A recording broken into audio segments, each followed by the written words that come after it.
ரமேஷ், சங்கராச்சாரியார் தரப்பு வழக்கறிஞர் சொல்லும்போது அரசு தரப்புல மேல்முறையீடுக்கு போனாலும் அவர்களுடைய தரப்பு தான் வெற்றி பெறும் அப்படிங்கிற மாதிரி ஒரு கருத்தை முன் வச்சிருக்காரு.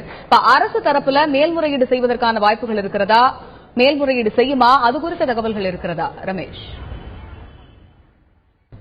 அதாவது இந்த சம்பவம் வந்து 2002ஆம் ஆண்டு நடைபெற்றது. கிட்டத்தட்ட நம்ம இப்ப பார்க்க 2016ஆம் ஆண்டுல நம்ம இருக்கோம்.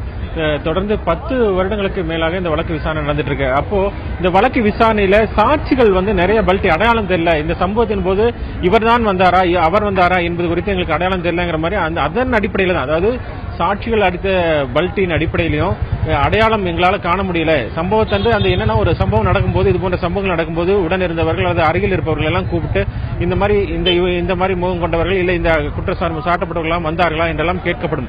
அப்படி கேட்கப்படும் போது இந்த வழக்கு விசாரணை என்பது அவங்க பலர் வந்து சாட்சிகள் வந்து எங்களுக்கு தெரியல, அடையாளம் தெரியல, இது கிட்டத்தட்ட 5 வருடங்களுக்கு 10 வருடங்களுக்கு முன்னாடி நடந்த சம்பவம், அதனால எங்களுக்கு தெரியல அப்படின்னு சொன்னதுனாலதான் அந்த அடிப்படையில் தான் தற்போது வந்து இந்த வழக்கிலிருந்து விடுதலை செய்யப்பட்டிருக்காரு. அப்படி பார்க்கும்போது உயர்நீதிமன்றத்துக்கு ஒரு வழக்கறிஞர் கே.எம். சுப்பிரமணியம் சொல்லும்போது இதற்கு நாங்கள் நல்ல வழக்கு, எனவே நாங்கள் கட்டாயம் உயர்நீதிமன்றத்தில் போனாலும் நாங்கள் ஜெயிப்போம் இருக்காரு. அந்த வகையில் பார்க்கும்போது தமிழக அரசு மேல்முறையீடு செய்வதற்கான வாய்ப்புகள் குறைவாகத்தான் இருக்கிறது. ஏனென்றால் காஞ்சி சங்கராஜ் ஜெயேந்திரன் என்பவர் இந்தியா முழுவதுமே மிகப்பெரிய ஒரு தெரிந்தவர். அது மட்டுமல்ல பாஜக அரசுக்கு மிகவும் நெருக்கமானவர். அந்த ஏற்கனவே இவர் வந்து சங்கராமன் கொலை வழக்கில் அவர் வந்து பாண்டிச்சேரி நீதிமன்றத்தில் அவர் விடுவிக்கப்பட்டதை எதிர்த்து மேல்முறையீடு செய்யக்கூடாது என்று பாரதிய ஜனதா கட்சியினுடைய மூத்த தலைவர்களோடு சுப்பிரமணிய சாமி ஜனாதிபதிக்கே கடிதம் எழுதியிருந்தார். அதனால அந்த மேல்முறையீடும் செய்யப்படவில்லை.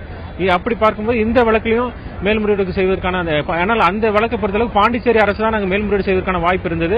ஆனால் மேல்முறையீடு பாண்டிச்சேரி அரசு செய்யவில்லை. ஏனென்றால் அந்த வழக்கு விசாரணை பாண்டிச்சேரி நீதிமன்றத்தில் நடந்தது. பாண்டிச்சேரி அரசு தரப்பு வழக்கறிஞர் தான் அரசு தரப்பில் அந்த வழக்கு விசாரணை நடத்தினால பாண்டிச்சேரி அரசு செய்யவில்லை. அப்படி இந்த வழக்கை பொறுத்தளவு தமிழக அரசு இந்த வழக்கிலே அரசு தரப்பில் இருக்கிறது.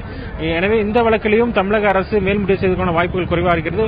இன்னும் சொல்லப்போனால் பாஜக தலைவர்கள் கூட இது மேல்முறையீடு செய்ய வேண்டாம் என்று கூட வேண்டுகோள் விடுப்பதற்கான வாய்ப்புகளும் நிறைய இருக்கிறது.